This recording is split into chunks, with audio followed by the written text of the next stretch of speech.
have to be self-reliant actually. That's the biggest lesson actually for us.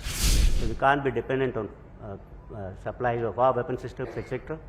from outside. That's the one big lesson that we take from this particular conflict. I see this war from the point of view of military practitioner actually. So we are looking at, what kind of lessons from this particular war are applicable in the Indian context. Obviously, our situations are entirely different. So we look at that.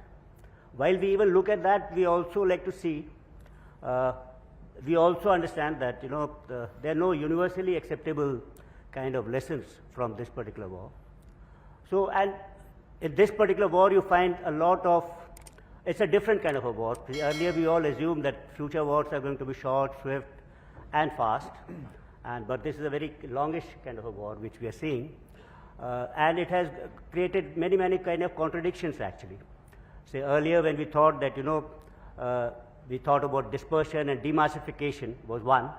And now, over here, what we are seeing right now with the stage in which the war has entered, we find concentrated kind of attacks. We found, equipment which we thought was means of offensive operations, etc.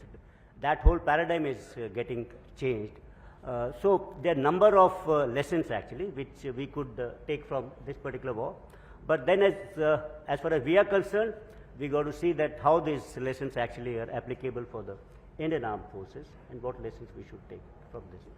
If you ask me, some of the lessons could be from this particular war would be that we have to be self-reliant actually. That's the biggest lesson actually for us. So we can't be dependent on supplies of our weapon systems, etc. from outside. That's the one big lesson that we take from this particular conflict.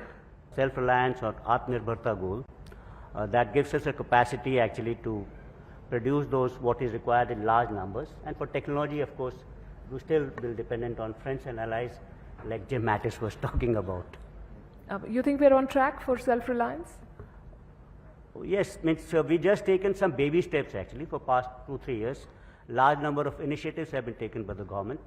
And I think for these initiatives to succeed, the driving force would be the services themselves.